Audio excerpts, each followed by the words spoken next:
All right, hello, my friends. Hello, welcome to a second star or two second star, a Traveler 2300 role playing experience.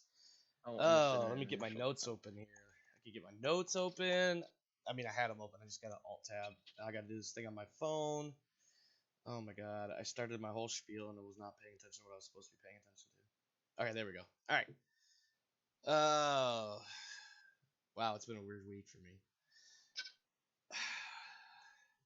Anyway, welcome. Welcome to the Krieg Dominion. I'm Omar Krieg, your host for Second Star, a Traveler 2300 role playing experience. This is episode 4, tentatively titled Fire, but we're not going to worry too much about titles because I never really. I come up with a really weird title sound, and then by the time we get into the session, it doesn't make sense anymore. So, anyway, great. I've got my oldest son already saying things like "good job," and I know 100% without a doubt he's being a smartass to me right now.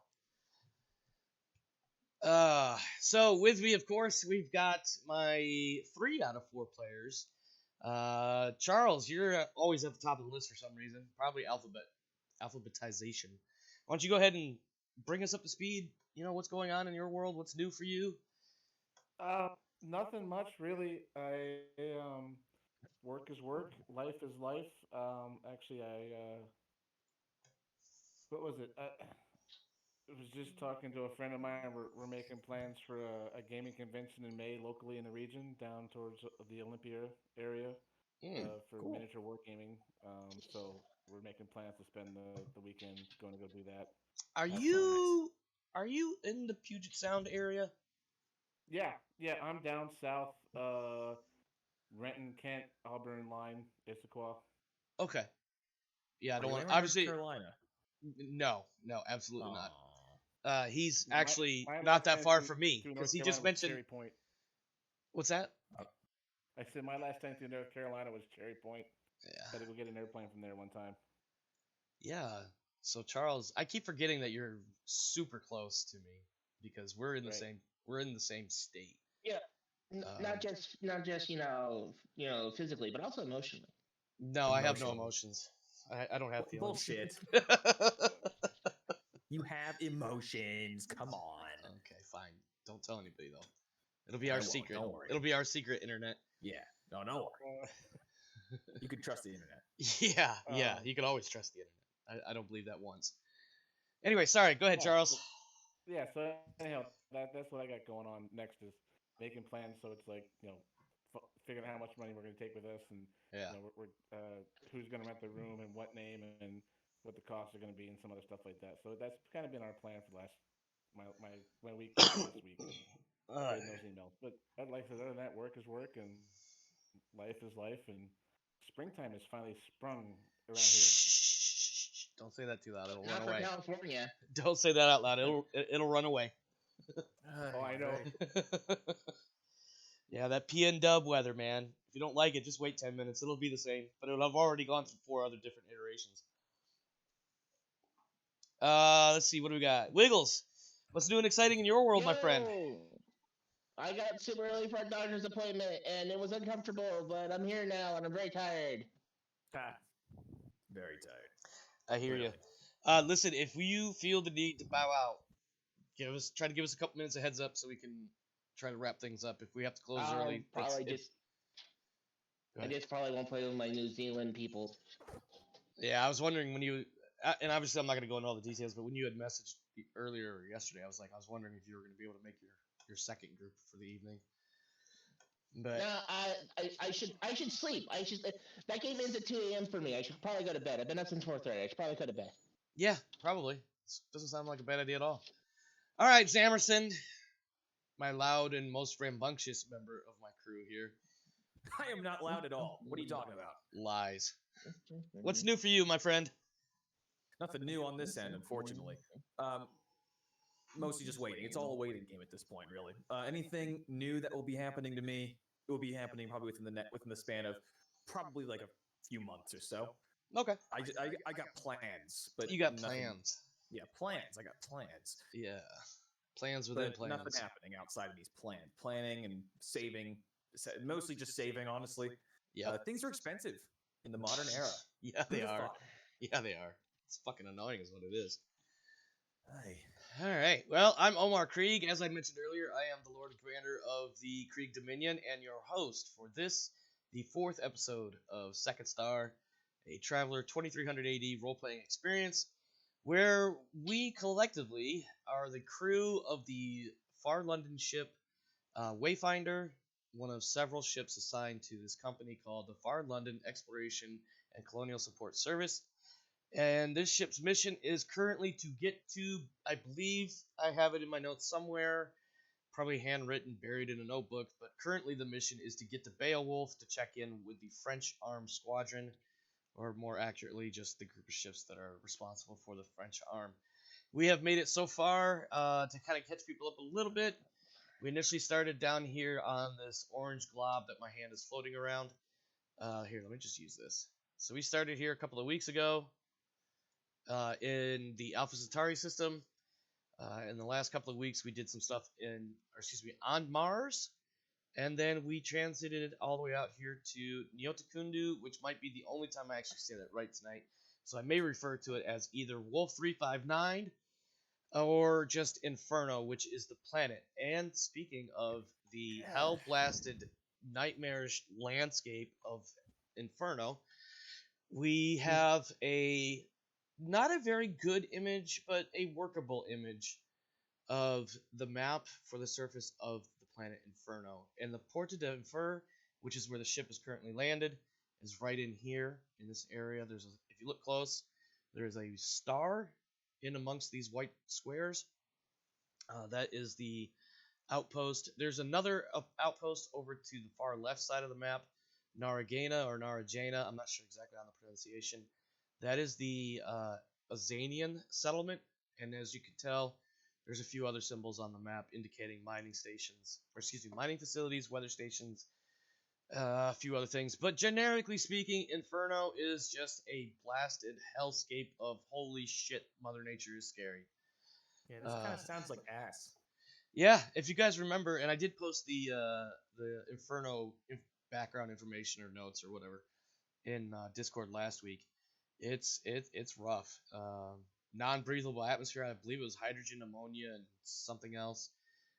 Temperatures upwards of 150 degrees Celsius, which if somebody wants to look it up, I'm not going to stop them. I don't know what that is in Fahrenheit, but it's fucking hot. That's what that is. And that's on the day side. Of course, the planet is tidally locked, so there is a Terminator band, which is indicated on the map in a relatively thin line that kind of goes through all of the orbital zones or whatever you want to call it. But yeah, so that's where the ship is. So let's go ahead and kick it all off. Previously on Second Star, the players are contacted by Theodore Spielberg and forwarded a message from one Natalia Giordano regarding a mission. A crate of Giordano's employers, the mercenary outfit Kells Rifles, has been held as part of a ploy to force the Rifles into taking on a new contract locally instead of going somewhere else. Giordano tasked Commander Wyatt and Senior Armsman Helvig with recovering the mercenaries' crate so that they can leave Mars and head off into the Chinese arm for their next mission. 2 more members of the Wayfinder's crew are recruited. Senior Trooper Steve McAvoy, our resident gun nut, and mechanic Gavin Eggleston. A reconnaissance is performed, a truck secured for a low sum, a lock is picked, and the crate is recovered without incident, surprising everybody.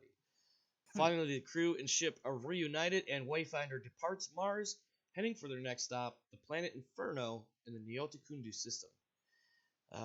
And for our opening sequence, we see the ship as it approaches the fiery, rocky, blasted surface of a planet that is, perhaps rightly so, known as Inferno. The ship descends through the atmosphere, a storm-ridden, lightning-spewing hellscape above the broken mountains and deep-cast gashes in the surface of the world. The ship is visibly rocked by the storms all around, and then for a moment, a piercing shaft of light penetrates the thick clouds, illuminating a small flat area near a mountain. And we can see the telltale red and green lights marking a landing area. Small, squat buildings line the perimeter, and built directly into the side of a massive cliff face is a large double airlock hangar. Finally, the ship touches down on the runway near the facility and taxis its way towards that cliff or mountainside or whatever. Basically, it's built into the surface. The time currently is... Oh, good. I got it updated on the screen, too. The time currently is roughly midnight, Monday morning, the 19th of April, 2297. Well, if it isn't Lee, well. Wow. Yeah, Wow. I totally didn't factor in the daylight savings time kicked in for all you guys. Oh. You Wow. know what, Lee? Listen, I want to just say this outright now. I want to put this out there. Those guys were trying to get you out of the game.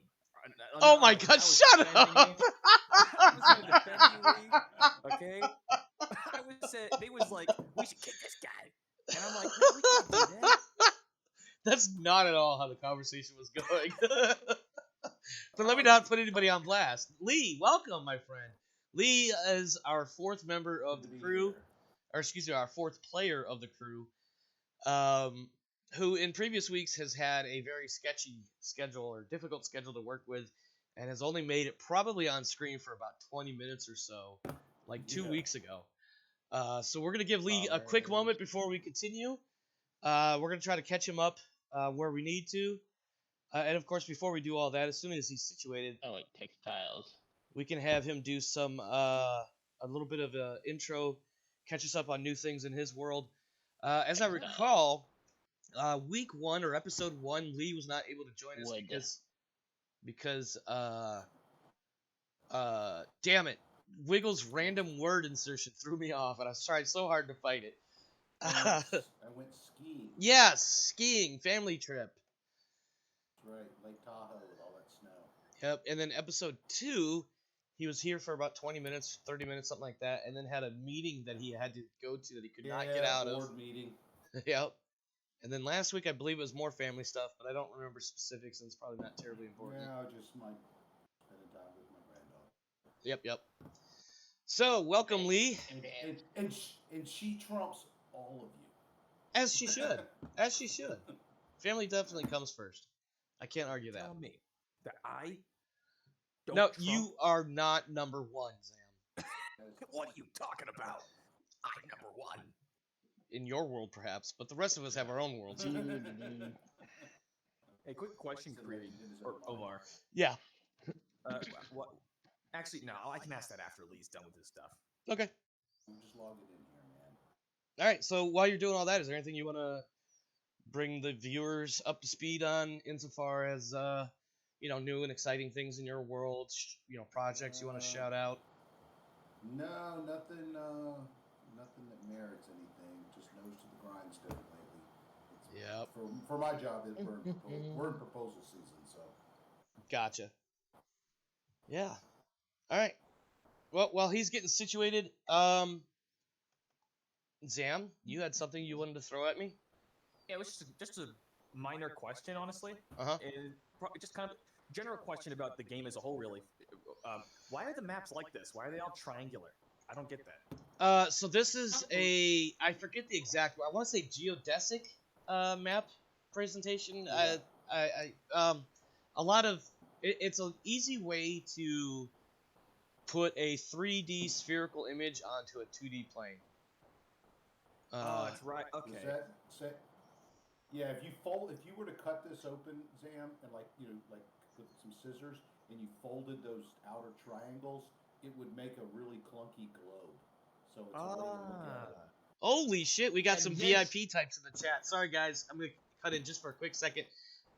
Rose RPGs from Happy Jacks RPG, who at once upon a time I watched a Traveler-based stream on, oh god, I can't think of the name of it now. Oh god, what was the name of that group? Oh Jesus. Oh, did my link in the Happy Jacks Discord bring someone in? It did. Oh god, what was the name of that group? Exodus Foundation. That's it. God, that hurt my brain pulling that note card out of the Rolodex. Oh. Well, thank you for joining us, Rose. Hopefully you enjoy the show. But yeah, like what Lee was trying to say is if you cut that out with like a pair of scissors or something like that, and then you attach the edges to each other, it'll form pretty close to a sphere.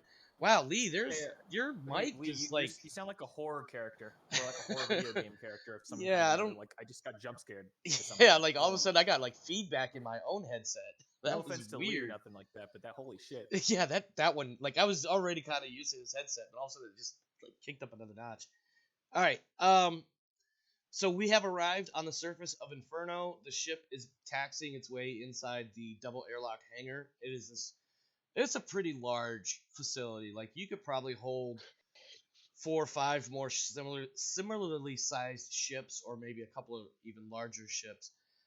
Of course, the one thing about Traveler 2300 is that a lot of ships that make it to the surface are not terribly large.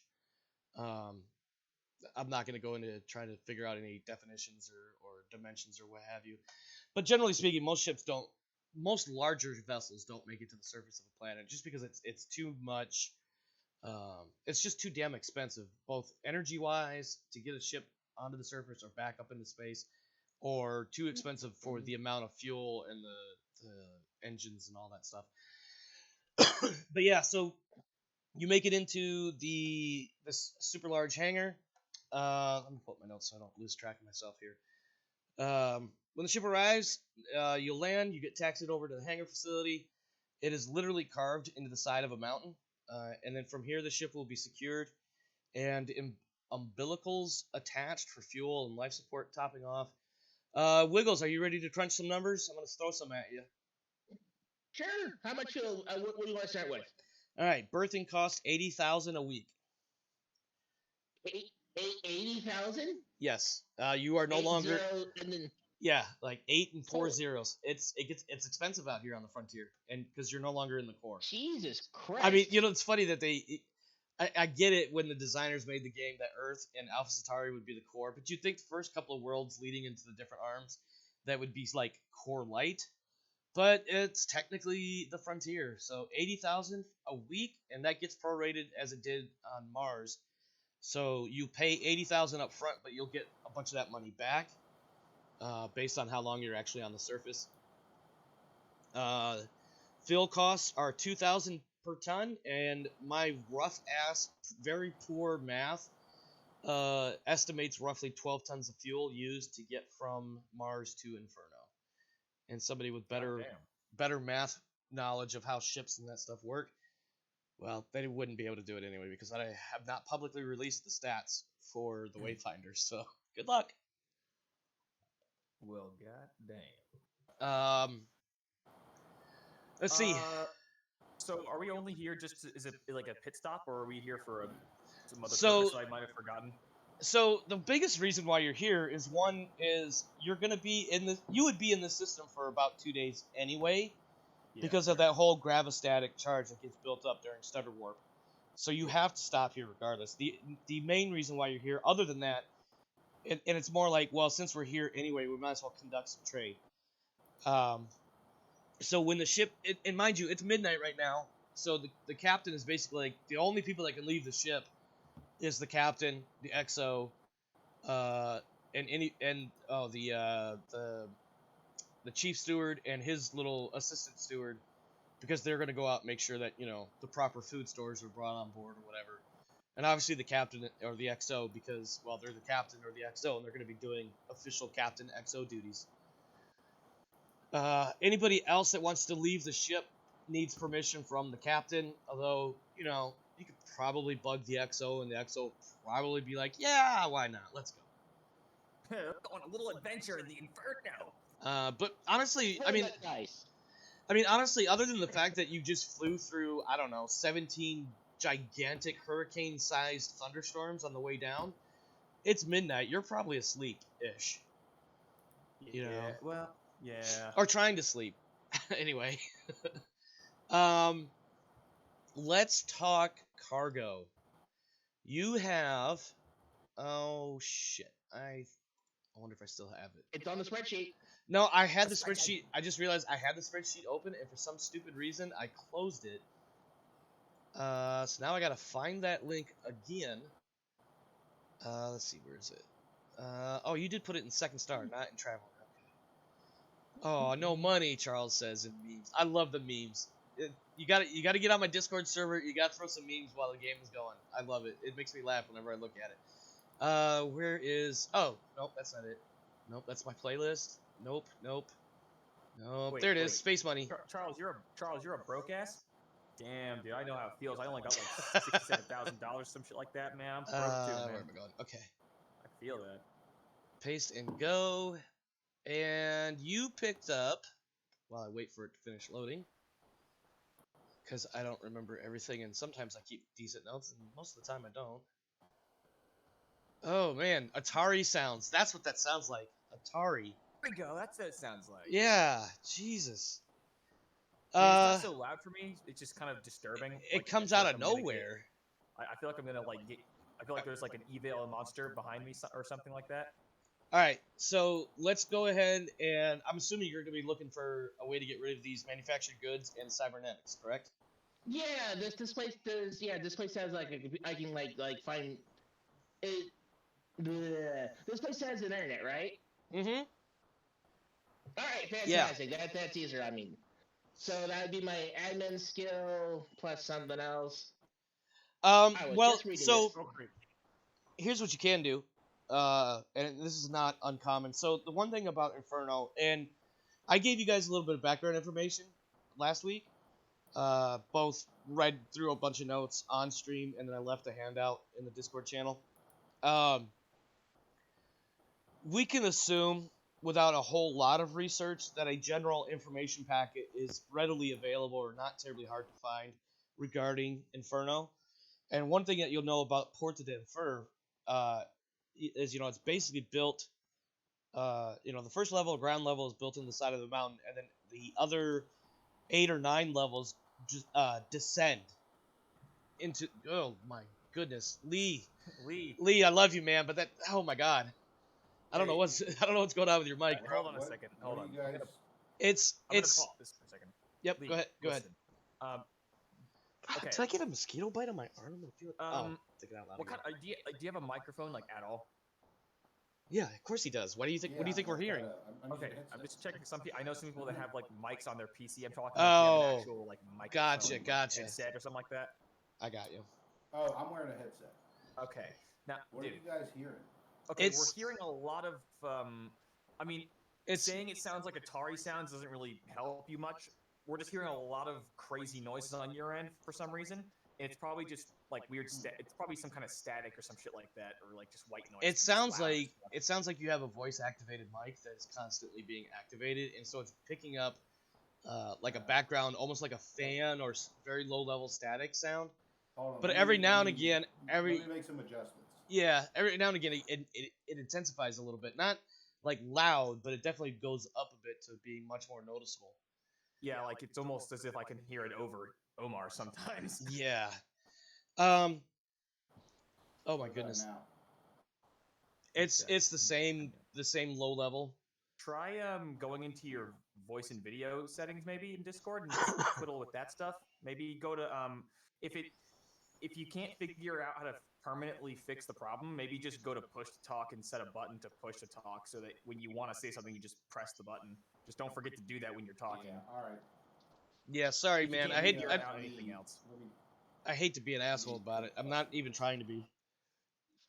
It was fine when it was just the low level stuff, but when the high level stuff kept popping up, it was like, oh my goodness. It was like it was feedbacking on itself, I think.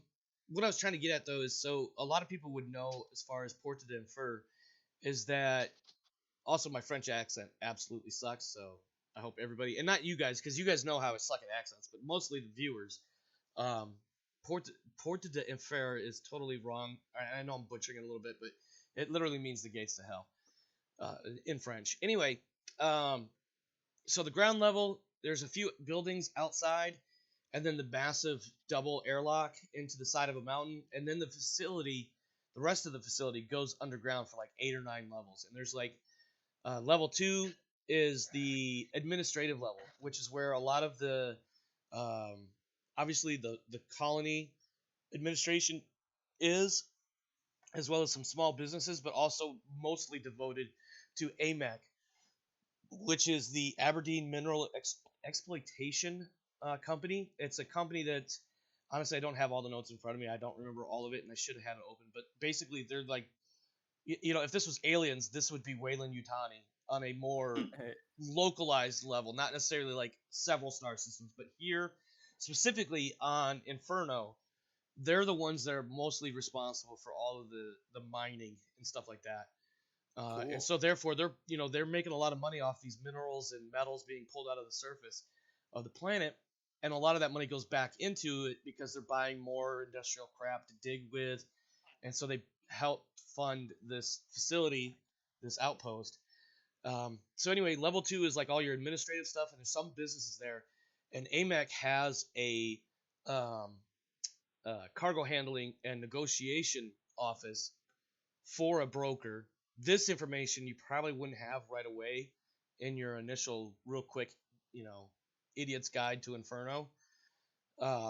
You'd have to take a little bit more search, but I'm not going to make you roll for all that because I already said it all and everything. So you do By come the up. way, how's my audio now? Oh my God, perfect. it's like it's amazing. You are Wow, wonderful. it's fantastic. You sound better than Wiggles.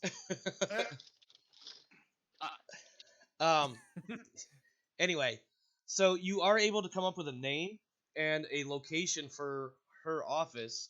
Her name is, oh God, this is more French. Sorry, guys. I should have thought about this when I came up with the name. Don't worry about it, man. Listen, I'm an American too. Okay, I can't speak French either. Don't worry about it. I love how you put that qualifier in there. We're just gonna call her Elise Allemande, which ironically, if you did French to English translation, because I was trying to see if I could listen to how it's pronounced, it literally means German Alicia. Anyway, it's Elise. Just call her German Alicia. Yeah, that's it. Elise Allemande. That's my wife's name. No, your German wife's Alicia. no, your wife's name is Alia. That's right. Anyway, she is, for all intents and purposes, she's the local broker. I know Traveler usually has you do some administrative research and digging around to find a broker, but I don't want to spend all day rolling all the dice. I want to kind of not necessarily get through the dice rolling bit fast, but get to the main meat and potatoes of it all. So anyway, Elise Allemande is your local broker. She can be found on level 2 of the facility in the AMEC office for cargo handling and negotiations. I'm assuming you're going to set up a time to meet with her, or at least leave her a message, because currently it's probably like 12:30, 1 o'clock in the morning. She's Yeah, in no, here right now. it would be rude to Just to show bar her up. office now. Yeah, I'll leave a message with her secretary or office. Yeah, there you go. No, Yeah. No, listen. No, what are you talking about? You got to spam her fucking phone right now. Eric, No, come on. We're not going to do Let that. her know you mean business. Listen, you've got about 40-ish hours to kill before your ship is ready to go back out. So you might as well just take your time. So on that note, so basically the rest of the evening or very early morning plays out. There's a few people on the ship's crew that are active because, it's their shift or what have you. But nobody leaves the ship. The captain is like, basically once the ship lands and he puts out his information about, hey, I want to get back up into space as soon as we're ready. Nobody leaves the ship, etc., etc. He basically goes back to bed as well. And around about 9 o'clock in the morning, the captain pings you, Wyatt, regarding, what's the plan as far as offloading this cargo. Basically, he just gives you like a text message on the link. It doesn't require a face-to-face. He's actually half decent about the whole meetings versus emails dynamic. But otherwise, about 9 o'clock, he kind of puts it out that people can leave the ship. Not so much leave or liberty, but like he's not stupid. He's not going to expect everybody is going to just stay on the ship when you're on the surface of somewhere. So basically, he says, How does our relationship with the captain work? I mean, we're part of his crew. Yes. Right. Yeah. But is this more like is Flex more? Is it like, pseudo military, or is it more of like a job? right? Like, Uh, hey, okay, it's well, you know we're, if you look we're at at port. We'll see you in 48 hours, kind of thing. yeah, so it's kind of like it's more like if you put a civilian group on one end of the scale and a hardcore military, not hardcore, but straight up military on the opposite end. Flex kind of falls in between. There are certain military aspects, and a lot of that probably would stem from the fact there are a lot of prior service working in Flex. Um, Also, there's probably a lot of that comes from just the simplicity of, the captain is the captain. He's responsible for everything that happens or fails to happen, and everything that happens to his crew. So certain things bleed over pretty easily, and obviously there's some wiggle room based on personalities of one captain versus another. But at the same time, it is kind of a job. It's not a hardcore military thing. Flex is 23rd century Blackwater Australis. Hello there, my friend. But yeah, so there's like to call us a simple description would be probably about 50-50. Okay, Captain. Just trying to get I was just trying to gauge, Yeah. what level of authority does the captain have? I would think, on board the ship, pretty significant, but Yeah, here yeah. we are at a way station. It's kind of like, all right, man. Well, we're gonna go take care of business. See Yeah, you. yeah, yeah. Real quick, Rose, thanks for stopping by and hanging out. Hope you enjoyed what you saw. This video will be on YouTube tomorrow morning, youtube.com/@OmarKrieg. If you want to check it out, I greatly appreciate it. But otherwise, have a good one. Yeah, so we're definitely, like I said, we're like 50-50. The captain, now Captain Briggs in particular, was a straight up, he was a U.S. Navy Space Force, whatever, for like 16-ish years, if not longer, prior to joining Flex, and has spent the last 4 years as a captain for Flex. He was a commander. I'm going to say he was Okay. actually a commander in Flex, and then just recently got promoted to captain. But duty, position, rank, it's still captain. So as far as his orders go, at this point, Monday morning, 9 or 10 o'clock in the morning, he's allowing people to leave the ship with, assuming that they have authorization or permission or whatever from their immediate supervisors. Because obviously, even though the ship's in port, you still got to have at least a couple of people on the ship doing things. Not to mention, maintenance still needs to be done. Different parts need to be pulled out and fixed and put back in. Or basic monitoring of ship systems from the bridge or something to that effect. Quick question. Yep. So I remember my 2 out of 3 of my guys, Carl and Buford, but I know there was a lady as well. Was it Octavia or was it Christy? Oh, I meant to have that one open too, and I forgot to open it. I forgot which one was I'm which. pretty sure it's Kirsten Blaine. I'm pulling it up right now. Thanks. So I'm writing it down somewhere so I don't forget again, because I remember the first two. It's on the last one. It's on the rank structure spreadsheet. Yeah. In the Wayfinder org chart. Yeah. No, yeah, but it doesn't tell me which is mine. Yeah, they're directly underneath you on the rank chart. There's 2 tabs. One is the actual rank chart, and then the second tab is the Wayfinder organization chart. Okay, wait. I'm on the crew roster. Hold on. No, it's not. It's not in that one. I added a tab to the rank chart. The rank chart. Okay, let me find the rank chart real quick then. Oh, that's the org chart one, right? Yeah. Rank structure. Yep. Here we go. Yeah, open up the rank structure, and then the second tab is the org chart, and that shows how everybody, who everybody reports to. Oh God! You know what, dude? Thank you, man. Fucking hell! If I wish. I'm glad I know this is here now. Yeah, I'm sure I feel like we've had this conversation once before. I believe it was with you. You know what? So I won't be surprised if we do this again next week. Listen, my memory is very bad, and you're just gonna have to have it'll get ingrained in my head eventually. I got you at some point, but I got you. I'm sorry. No worries. All right, let me get back to. Let's get back to Wyatt. Unless anybody else has any other questions. I'm good. Okay. Because I want to do a little bit of math stuff. So upon receiving the liberty from the captain, the XO would inform the various the department heads and tell them, you can give your crew liberty, work it out, and then I'll make a shipwide announcement that if you do an activity on board station with 3 or more members of the crew, the ship will pay for half of it with receipts. Yeah, nice. I do want to point out two things before I forget. One, the captain does want everybody back on the ship no later than 8 p.m. for you non-military familiar people. So no later than 8 p.m. tonight, but Liberty will resume tomorrow morning at 9 a.m. Ooh, a curfew. Yep. The I was gonna say we got to be back on the ship by 2000. yes. Sober.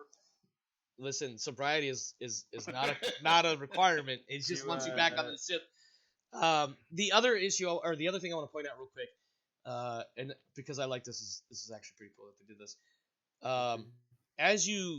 So basically, in order to get into the station, you would exit the ship, and you're in a normal Earth atmosphere pressure environment, so you don't have to you can go in your skin suit, which is highly recommended based on the fact that you are on a planet that doesn't have a normal atmosphere.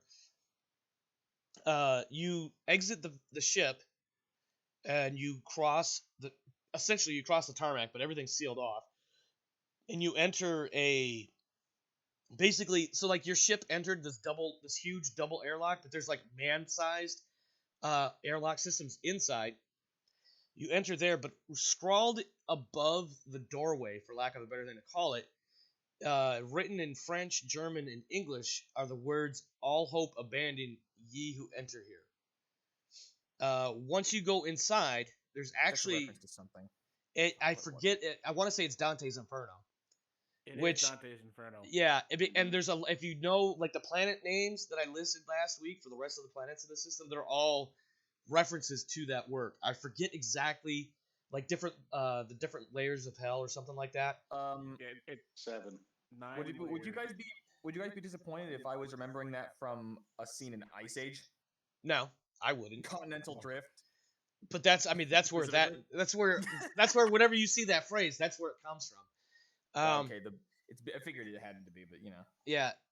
As groups, so whenever your characters specifically might do this, but as a group, whenever you go into the station, there is a security station just inside the airlocks prior to the elevators that'll take you down to the next level that everybody has to pass through.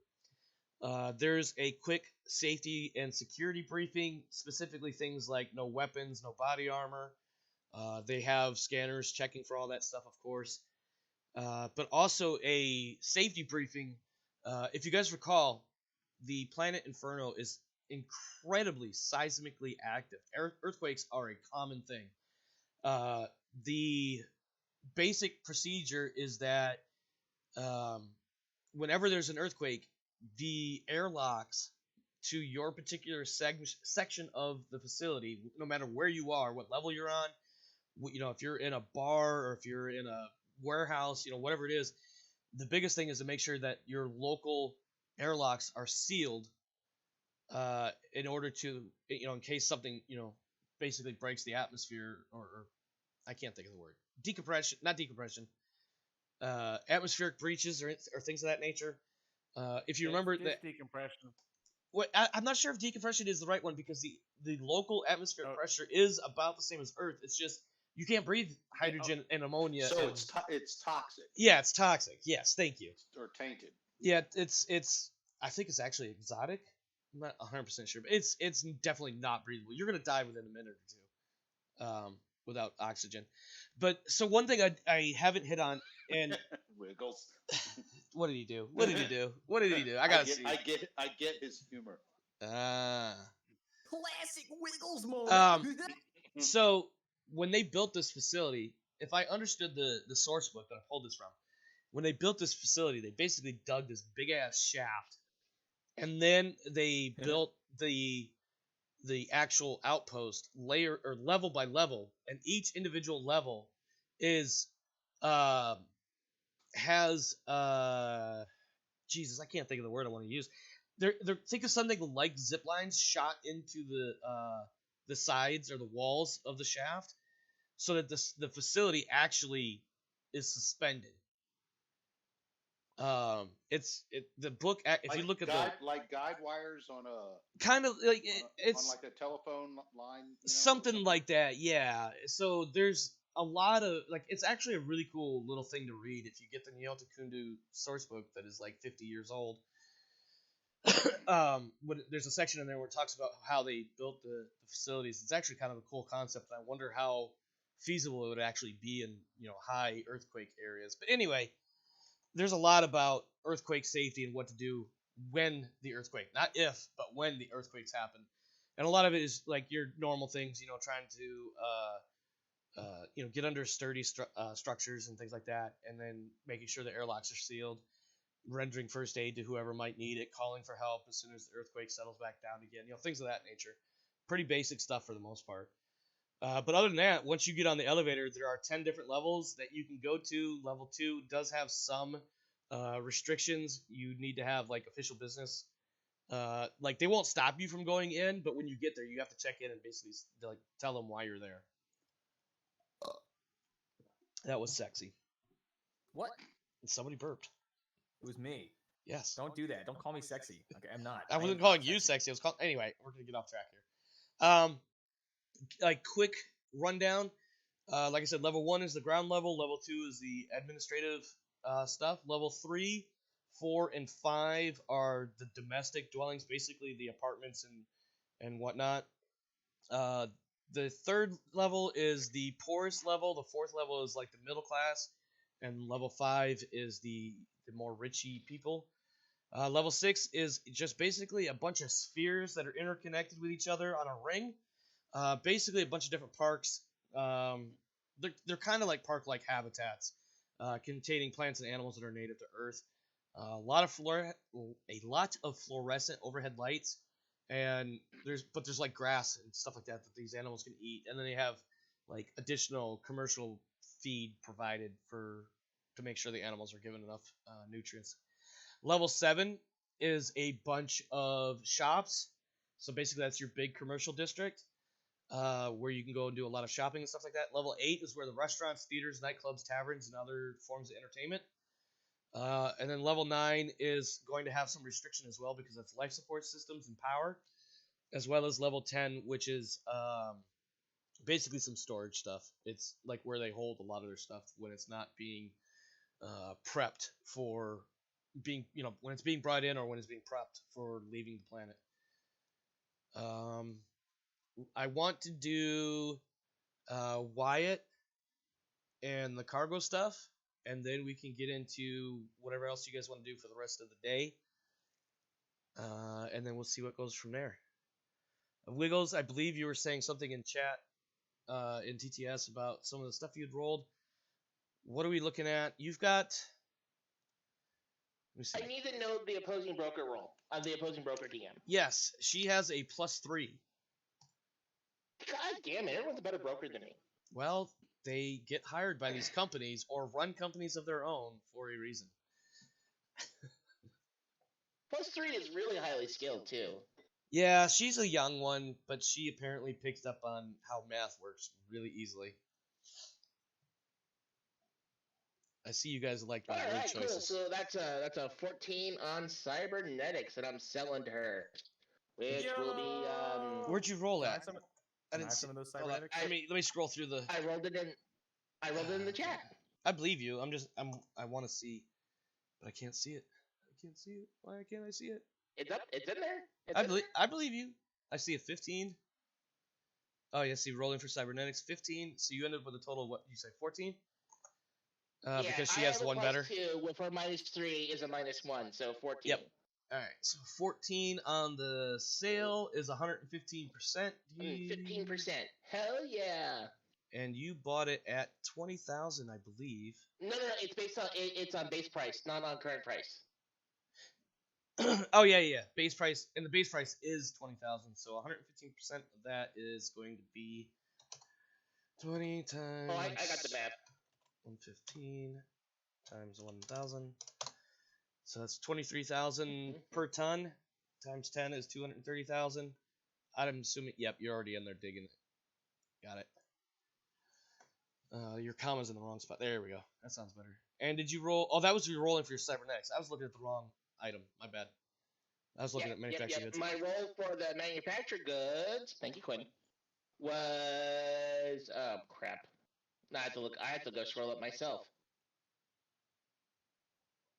11. 11, which is +2, +3, -3 for +2 for a total of 13. Oh, that's right, because manufactured goods had something for non-industrials. Yep. 110%. 110%. Hell yeah, boy. That's 20 times. Nope. 1.1. Yeah, 20 times 1.1 times 1,000 is 22,000 times 10 is 220,000 ton, or excuse me, 220,000 space bucks. I believe you're entering that now. I am. Just waiting for that to update. Also, the way you're running the spreadsheet is a little bit weird to me. Just because of the way I like to run it, because I'm not an accountant or anything, and I'm not gonna. As long as your numbers appear to be about right, I'm not gonna argue it or what have you. That should be 200. Oh, you sold it at. I got it. I got you.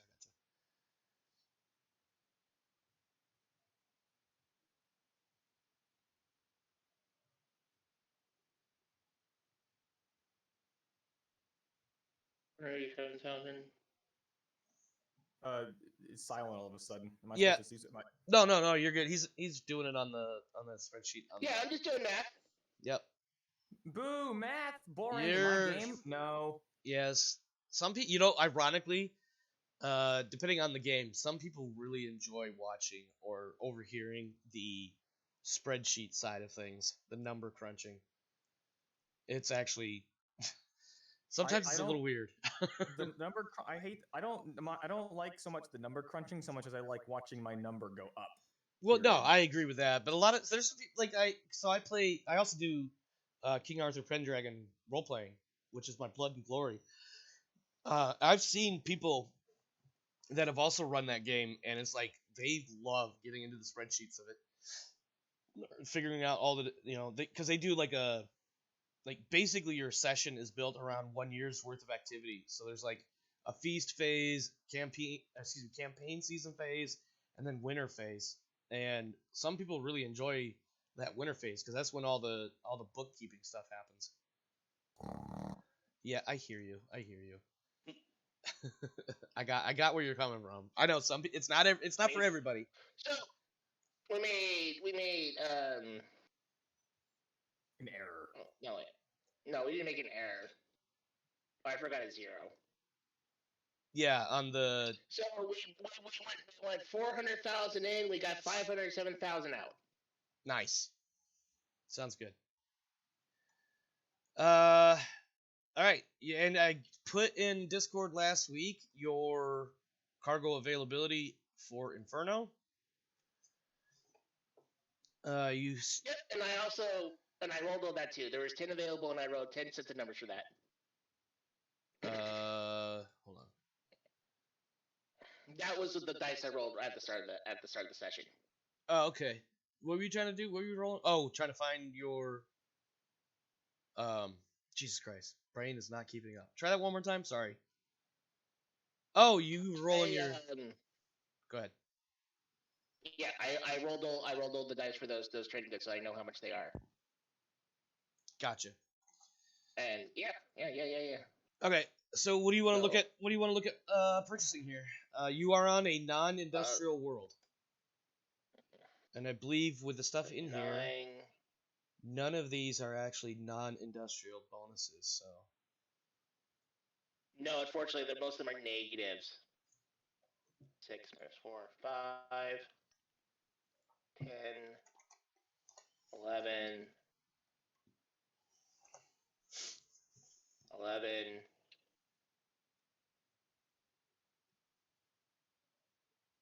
7, 16, 15, 12, 14 minus 3, 11. I'm not even 15, sure what are all these numbers. I'm 15. so confused right now. So my broker skills +2, her Yeah. broker skills -3, and then I'm also including the trade goods. Oh, gotcha. Okay. You're looking. I see what you're doing. You're trying to find the one that has 14. the best modifier, so you I can rolled try to all go. I rolled all the numbers so I can. Gotcha. I'm probably getting the advanced vehicles. Gotcha. But let's see if we can afford it. You were rolling. Now. Yeah, I was doing prep. No, you're good.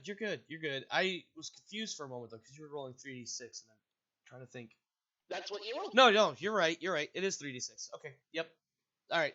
My brain is all over the place. I'm trying to corral it in now. Mostly because I saw somebody he said the word again, and I'm thinking that somebody said shaft. It was you. You You said it. It'll take me a little while to get these 10 items. You want to go to someone else while I do this? I'm thinking while you're digging through that, we can actually take our first 10-minute break. And then when we come back, we'll resolve the cargo and see what everybody's doing on their first actual semi-official Liberty. How's that sound? Liberty. All right, my friends at home, we are going to take a brief break. We'll be back in about 5 to 10 minutes. Stick around because I'm sure these guys are going to find some sort of trouble to get into. I can almost guarantee it's only been like an hour. We'll be back in a few minutes.